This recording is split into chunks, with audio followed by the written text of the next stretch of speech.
नमस्कार दोस्तों, आपका अपने पसंदीदा चैनल में स्वागत है।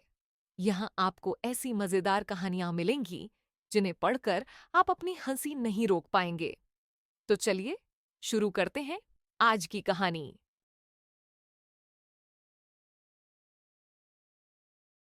लॉकडाउन से पहले गीता के घर का नजारा कुछ ऐसा था कि रोहन ऑफिस जाता था और शिवन स्कूल।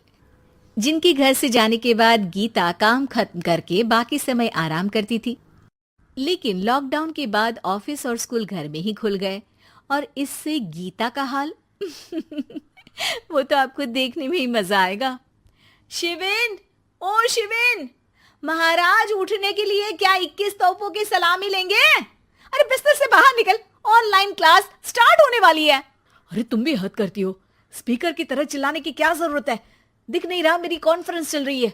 अब कैमरा और स्पीकर ऑन कर रहा हूं, मुझे कोई शोर नहीं चाहिए। इस पर जैसे ही रोहन लैपटॉप का कैमरा और स्पीकर ऑन करता है तभी कुकर की सीटी बजती है। करा लो अब इसे चुप। लॉकडाउन नहीं हुआ, मेरी मौत का फरमान जारी हो गया। दोनों बाप बेटे ने नाक में दम किया हुआ है। ऐसा बोलकर गीता वहां से शिविन के कमरे में पहुंच जाती है, जहां शिविन अभी भी सो रहा होता है। ओ आलसी, अब अगर 5 मिनट में नहीं उठाना तो आज तेरा गेम और यूट्यूब कैंसिल। माँ की बात सुनकर शिविन बिना 1 मिनट गंवाए उठ खड़ा होता है। उठ गया, अभी नहाकर भी आता हूँ। ये नाटक कहीं और, मुंह पर गीला कपड़ा मार और पढ़ने बैठ। शिविन की ऑनलाइन क्लास स्टार्ट हो जाती है, जिस पर गीता उसे वहां बिठाकर रसोई में चली जाती है। थोड़ी देर में उसे कमरे से कुछ आवाज सुनाई देती है, जिसे सुनकर वो कमरे में वापस आती है। हाय राम, तुझे क्लास अटेंड करने के लिए बोला था, कैमरा ऑफ करके बिस्तर पर नाचने के लिए नहीं बोला था। मम्मी मुझे कुछ समझ नहीं आ रहा, आप बाद में पढ़ा देना ना, वैसे भी अटेंडेंस तो लगी गई है। हाँ हाँ बेटा, जरूर बन जा। तू अभी से हम सबका बाप बन जा। अरे नहीं मतलब कहाँ से लाते हो इतना दिमाग, और पढ़ाई करते हुए ये चला कहाँ जाता है? नाइस क्वेश्चन, दिमाग से पूछकर बता दूंगा। शिविन की बातों से परेशान होकर गीता उसे मारने के लिए जैसे ही आगे बढ़ती है तभी वो कमरे से बाहर भाग जाता है। अब शिविन आगे आगे और गीता हाथ में चप्पल पकड़े उसके पीछे पीछे पूरे घर में दोनों घूम रहे होते हैं। इसी बीच वो रोहन के पास पहुंच जाता है और शिविन को मारने वाली चप्पल रोहन के लैपटॉप पर जाकर गिरती है। ओए माँ!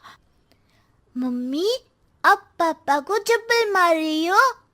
वो आज तक के रिपोर्टर, चुपचाप जाकर क्लास अटेंड कर ले, नहीं तो अगली तेरे पीछे लगेगी। इस पर शिविन वहां से चला जाता है, जिसके बाद रोहन गीता से कहता है, इस सर्कस के लिए कुछ बोलना चाहोगी? अरे क्या करूं, जब से तुम दोनों घर में रहने लगे हो, घर अपने आप ही सर्कस बन गया है और मैं तुम्हारी नौकर। कभी बेटी को संभालो तो कभी बाप के नखरे उठाओ। इन्हीं सब उथल पुथल में दिन बीतते रहते हैं, जिसमें हर रोज घर के अंदर कुछ नया सियप्पा खड़ा मिलता है, जो ज्यादातर शिविन और रोहन के ऑनलाइन स्कूल और ऑफिस से रिलेटेड ही होता है। एक सुबह, शिविन चल उठ, आज की क्लास जल्दी है। कैमरा ऑफ करके आप अटेंड कर लो। अरे ऐसे छित्तर पड़ेंगे, दादी नानी सब एक साथ याद आ जाएंगी।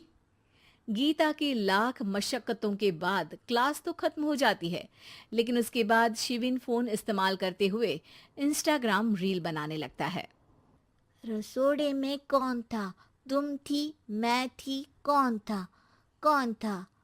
हाँ, मैं गरीब हूँ। अरे ओ गरीब के बेटे, आजा, मैं बनाती हूँ तुझे गरीब। मैं बताती हूँ रसोड़े में कौन था। पढ़ाई करने बोलो तो इनकी माँ मर जाती है, और ये पागलपंतियां जितनी मर्जी करा लो। गीता शिविन को डांट रही होती है, तभी रोहन बीच में बोल पड़ता है। अरे बच्चा ही तो है, इतना गुस्सा क्यों कर रही हो? बेटे का साथ देने की इसी एक कोशिश में अब शिविन के साथ साथ रोहन भी गीता के गुस्से की सूली पर चढ़ जाता है। अगर बेटे पर इतना ही प्यार आ रहा है तो इसे क्लास अटेंड क्यों नहीं कराते, इसका होमवर्क क्यों नहीं कराते? उस समय तो बहुत जल्दी मीटिंग आ जाती है, वो काम मैं करूं और यहाँ इस बेफिजुली की चीज में तरफदारी करके बन जाओ महान। हे भगवान, कोई तो इनके ऑफिस और स्कूल खुलवाओ, मैं इन्हें और घर में नहीं सह सकती। अरे कुछ और मांग लेती, क्योंकि तुम्हारी ये विश इस साल तो पूरी होने से रही, कोरोना। हाय, नास बेटे ने जिंदगी ही बर्बाद कर दी। खाए कोई पचाए कोई, कल मुझे चुन चुन कर सबको मेरी बद्दुआ लगेगी।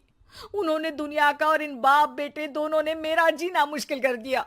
गीता वहां से चली जाती है, जिसके बाद रोहन शिविन से कहता है, अरे तुम्हारी मम्मी इतनी भड़की हुई क्यों है? आपकी वजह से पूरा समय घर में रहते हो और उस पर कोई काम कराने की जगह बस ऑर्डर देते रहते हो। अच्छा बेटे, सारा इल्जाम मुझ पर, पूरा दिन तो वो तुम पर ही चिल्लाती है। हाँ, मतलब दोनों का 50-50 है, कुछ करना पड़ेगा। वो कहते ना, make the best out of worst. I have an idea. वैसे तुम्हारी माँ सही कहती है, बहुत जुबान चलाने लगे हो, कम बोला करो। अगली सुबह रोहन और शिविन अपनी गलती को सुधारने के लिए गीता के उठने से पहले घर का आधा काम खत्म कर देते हैं, जिसे देखकर गीता खुश हो जाती है और फिर बाकी बचा काम वो तीनों मिलकर पूरा कर लेते हैं।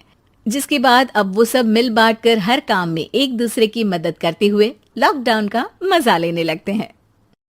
तो दोस्तों, मुझे उम्मीद है कि आपको कहानी पसंद आई होगी। अगर आपको पसंद आई हो तो कृपया सब्सक्राइब करें और मजेदार कहानियों के लिए बने रहें। मैं आपसे एक नई कहानी के साथ मिलूंगा।